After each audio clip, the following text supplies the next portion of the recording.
சேட்டு பாயத்தில் எல்லாருக்கும் வணக்கம் கைசி. ஸோ உங்களுக்கே தெரியும், நேற்று நாங்கள் ராஜஸ்தானுக்காக தாமிரபரணிலேருந்து ட்ரெயின் ஏறிந்தோம். டே 2 பார்த்தீங்கன்னா சூப்பரான சன்ரைஸோட நம்ம டே ஸ்டார்ட் ஆயிடுச்சு. ஒரு ஸ்டேஷனில் பார்த்தீங்கன்னா ஒய்ஃபுக்கு டீ வாங்கி கொடுத்தேன். ஸோ டீனா குடிச்சதுக்கப்புறம் பார்த்தீங்கன்னா நான் ப்ரெஷ் பண்ண கிளம்பிட்டேன். ப்ரெஷ் பண்ணதுக்கப்புறம் பிரேக்ஃபாஸ்ட் பண்ணலான்னு சொல்லி வீட்டில் இருந்து எடுத்துகிட்டு வந்த புளி சாதமோ லெமன் சாதமோ நானும் ஒய்ஃபை உட்காந்து பிரேக்ஃபாஸ்ட் பண்ண ஆரம்பிச்சிட்டோம். டேஸ்ட்டு கூட அப்படியே மாறாமல் நல்லா இருந்தது. ட்ரெயினில் உட்காந்து சாப்பிட்டிங்கன்னா டேஸ்ட் வேறு லெவலில் இருக்கும். அதுக்கப்புறம் பார்த்தீங்கன்னா கரண்ட் ஃபேஸ் வாஷ் தான் பண்ணி ட்ரெஸ்லாம் சேஞ்ச் பண்ணி விட்டோம். அதுக்கப்புறம் ஒரு அண்ணா பார்த்தீங்கன்னா கொயக்கா விற்றுட்டு வந்தனால ஒய்ஃப்க்கு கொயக்கா வாங்கி கொடுத்தேன். கொஞ்ச நேரம் கழிச்சு பார்த்தீங்கன்னா கூலிங்காக மோர் வந்தனால நானும் ஒய்ஃபை மோர் ட்ரை பண்ணலாம்னு சொல்லி அமுல் மோர் தான் ட்ரை பண்ணியிருந்தோம். வேறு லெவல் டேஸ்ட்டு.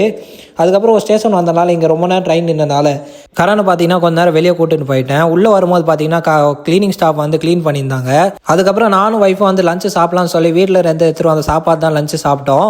அதுக்கப்புறம் ஒரு அண்ணா பலூன் விற்றுட்டு வந்தனால அவர் கூட ஒரு பலூன் வாங்கிட்டு நம்ம ட்ரெயின்லேயே பார்த்தீங்கன்னா ட்ராவலர் நவீன்குமார் பிரதர் ட்ராவல் பண்ணியிருந்தாரு. ஸோ அவர் கூட போயிட்டு மீட் பண்ணி கொஞ்சம் செல்ஃபினா எடுத்ததுக்கப்புறம் நம்ம ட்ரெயின் பார்த்தீங்கன்னா படோரா ஸ்டேஷன் ரீச் ஆயிடுச்சு. படோரால் தான் நம்ம சித்தப்பா கடை வச்சிருக்காரு. ஸோ சித்தப்பா வரும்போது வரக்கால ஆனால் தங்கச்சிங்கன்னா வந்தனால அவங்க கூட ஜாலியாக என்ஜாய் பண்ணி பேசியிருந்தோம்.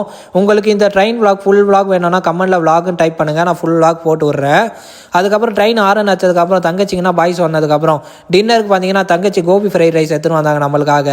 ஸோ நானும் ஒய்ஃபை தங்கச்சி எடுத்துகிட்டு வந்த கோபி ரைஸ் சாப்பிட்டுட்டு மார்னிங் 5 மணிக்குன்னா ஏஞ்சிட்டு நம்ம ஸ்டேஷன் வரதுக்கு முன்னாடியே இருந்த லக்கேஜ் தான் எடுத்துகிட்டு கதவாண்ட வச்சாச்சு. எதுக்குன்னு கேட்டிங்கன்னா நம்ம ஸ்டேஷனில் 5 நிமிஷம் தான் நிற்கும். ஷார்ப்பாக 5:30 மணிக்குனா நம்ம ஸ்டேஷன் ரீச் ஆகிட்டோம். நேட்டிவ் பிளேஸ் மார்வா ஜங்ஷனுக்கு வெளியே காரில் லக்கேஜ் ஏற்றதுக்கப்புறம் குளிர் அதிகமாக இருந்தனால கொஞ்ச நேரம் நெருப்பு கிட்ட உட்காந்துட்டோம்.